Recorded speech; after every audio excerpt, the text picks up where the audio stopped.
Donc alors, pour la suite de tout ça, une fois que vous avez mis à jour votre smartphone, les mises à jour, en fin de compte, il y a deux endroits où il faut mettre à jour. De toute façon, vous allez avoir des notifications, sauf dans le Samsung Store. Tant que vous n'allez pas ouvrir le Samsung Galaxy Store, vous n'allez pas avoir nos notifications que vous avez plein de mises à jour. Et oui, parce qu'en fin de compte, il y a plusieurs mises à jour sur le Samsung Galaxy A16. Donc une fois que vous avez fait les mises à jour principales, One UI, etc., le système d'exploitation lui-même, il va falloir donc, par l'intermédiaire de votre compte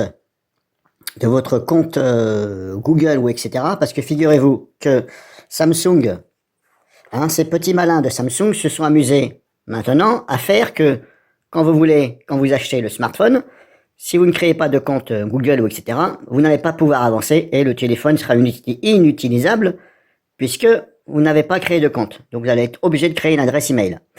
Donc comment j'appelle ça? J'appelle ça tout simplement du pistage, tout simplement. Parce qu'on n'a pas à obliger les gens à créer un compte. Donc ils se sont amusés à faire comme Windows 11. Alors je ne sais pas si c'est la version d'Android qui fait ça ou si c'est vraiment Samsung. En tout cas, voilà. Donc une fois que vous avez mis à jour le téléphone, etc., vous allez dans le Galaxy Store. Et là, vous regardez toutes les mises à jour qu'il y a, puisque vous allez en avoir plusieurs. Ça peut prendre un certain temps, voire des fois quelques minutes, suivant la connexion où vous êtes, la connexion, le débit que vous avez, bien entendu. Donc il y a plein de trucs à mettre à jour. Je vais pas vous dire de tout mettre à jour, non. Mettez à jour simplement ce qui vous semble important, genre mes fichiers, le compte Samsung, vous serez obligé. Mes fichiers par exemple. Moi, si vous voulez, je ne me resserre pas de bien-être numérique. Je m'en contrefiche et j'en ai rien à foutre. Mais alors, je pèse mes mots quand je dis ça. Je ne vais pas mettre à jour bien-être numérique. Bien au contraire. Samsung Cloud, pareil, j'en ai rien à foutre. Samsung Cloud, machin, Samsung Pass, etc. Remplissage automatique, je sais pas quoi. Il y a plein de trucs que j'en ai rien à foutre, que je ne vais absolument pas mettre à jour. Alors, est-ce que ça peut faire des dysfonctionnements sur l'utilisation de téléphone? Je peux pas vous dire oui ou non. Je dirais à première vue, normalement, non. Parce que, voilà. Mais en tout cas, mettez à jour, voilà. Mettez à jour l'essentiel, genre horloge et compagnie, Wi-Fi sécurisé. Voilà. Vous mettez à jour ce que vous voulez. Et ensuite, bien entendu, de toute façon, si vous devez redémarrer, eh bien, ça va vous dire de redémarrer. En tout cas, je vous ai fait voir au début de cette vidéo les paramètres de la caméra Samsung Galaxy A16. Alors, je vous ai fait voir que quand vous l'achetez, et qu'il n'est pas du tout mis à jour, les paramètres de la caméra se trouvent pas au même endroit. Vous avez vu, au début, ils étaient en haut, comme sur les anciennes versions d'Android. Alors, je ne sais pas qui c'est qui s'amuse à changer ça. Est-ce que c'est Android le système ou c'est Samsung qui rajoute cette surcouche? Les paramètres, ils étaient très bien en haut. Maintenant, ils n'ont pas trouvé le moyen qu'il faut appuyer sur l'écran et ça développe une petite barre et là, vous choisissez. Franchement, je trouve que c'est du grand n'importe quoi. C'était très bien avant en haut, ici. Ça gênait personne. C'était très accessible. Et non, ils ont trouvé le moyen que de foutre ça sur l'écran, en plein écran, voilà. Et vous devez cliquer, ça développe une petite barre et là, vous choisissez. Bon, enfin, du grand n'importe quoi. Donc voilà pour l'instant. Et je vous dirai plus tard. Et là, ce coup-ci, j'ai pas eu de bug sur l'ouverture des options caméra. Pour avoir accès aux options caméra, appareil photo caméra, je n'ai pas eu de bug. Donc, est-ce que c'était le premier Samsung A16 5G que j'ai acheté, où il y avait un dysfonctionnement lui-même de l'appareil? Je ne sais pas, possible. Je ne peux pas vous dire oui et non, je ne suis pas développeur codeur, donc là. Donc, je reprends plus tard. Alors là, dans le Samsung Galaxy Store, qu'est-ce qu'on a? On a ici fournir et présenter des publicités et du contenu. Et il est sur toujours actif, ici. Et on ne peut pas l'enlever. Voilà, on ne peut pas l'enlever. J'essaie de cliquer, ça ne fonctionne pas. Donc, est-ce que Samsung serait en train de devenir comme Xiaomi, c'est-à-dire vous allez avoir des publicités, non pas dans le smartphone lui-même, c'est-à-dire quand vous allez ouvrir Galaxy Store, est-ce que vous allez être envahi de publicités par 461 fournisseurs, on se le demande. Voilà. Donc si Samsung veut nuire à sa réputation, eh bien je l'encourage à continuer comme ça. De cette façon-là, je n'achèterai plus de Samsung.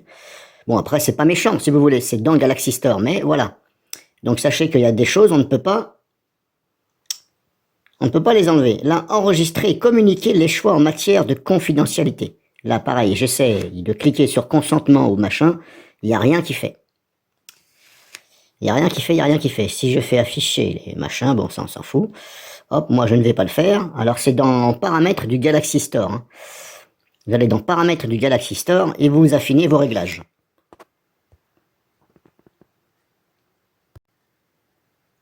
Alors, il y a aussi une petite chose que je remarque, c'est que le Galaxy Store n'est pas le même par rapport au modèle du smartphone. Moi, j'ai un Samsung A40 et un Samsung A16 5G. Et voyez là, icônes les plus populaires, je ne les ai absolument pas sur le Galaxy A40. Avant, je les avais, il y a quelques mois, je les avais, puisque j'ai téléchargé justement des icônes, des thèmes d'icônes qui me plaisaient. Et j'ai réessayé depuis 2 mois, impossible d'avoir icônes, voilà, de façon à changer les icônes de navigation. Donc je les ai plus sur le Samsung A40. Donc c'est juste pour vous dire que le Galaxy Store ne sera sûrement pas le même d'un modèle de téléphone à l'autre.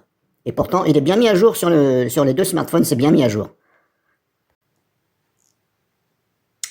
Alors, pour info aussi, pour info, quand vous créez donc votre compte Google, hein, par exemple, le problème qui se passe, c'est que quand vous voulez vous déconnecter de votre compte Google, pour éviter, entre parenthèses, que ça renifle tout ce que vous faites, parce que moi je vois ça comme ça, hein, c'est tout simplement pour renifler tout ce que vous faites, quand vous allez vouloir vous déconnecter, ça va envoyer donc un email dans votre boîte mail. Il va falloir ouvrir le contenu et cliquer sur continuer avec et l'adresse, votre nom d'utilisateur de votre compte. Il va falloir cliquer dessus.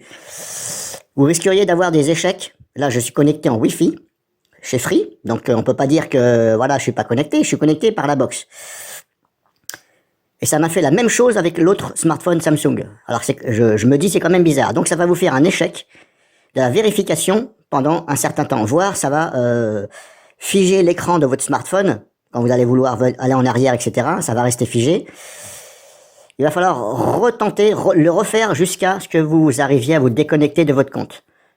Alors moi je soupçonne que c'est fait volontairement exprès pour justement que vous lâchiez prise et que vous restiez connecté à votre compte de façon à pouvoir renifler le maximum de ce que vous avez dans le derrière. Vous voyez ce que je veux dire, hein? Google. De toute façon, Google, ils espionnent tout le monde. Alors, soi-disant que c'est la sécurité, non. À un moment donné, il faut arrêter de me parler de sécurité. Il n'y a rien de ce... Voilà, il y a un peu de... Je vais pas dire que Google n'est pas sécurisé, mais à un moment donné, c'est plus de la sécurité, c'est de renifler le derrière des gens. Donc, il va falloir renouveler sans arrêt le fait de pouvoir... Donc, il va falloir renvoyer, il va falloir cliquer à nouveau sur envoyer l'email. Ça va ouvrir automatiquement votre boîte mail. Normalement, vous n'avez rien à faire. Moi, j'ai une adresse email sur Gmail. Ça m'ouvre la page Gmail. Il va falloir cliquer à nouveau sur le message et cliquer sur votre nom d'utilisateur jusqu'à ce que vous ayez une vraie confirmation que vous êtes bien déconnecté. Mais croyez-moi que vous allez vous tirer un peu les cheveux. Alors, ne vous découragez pas. Refaites-le. Je l'ai fait au moins 6 fois. Hein.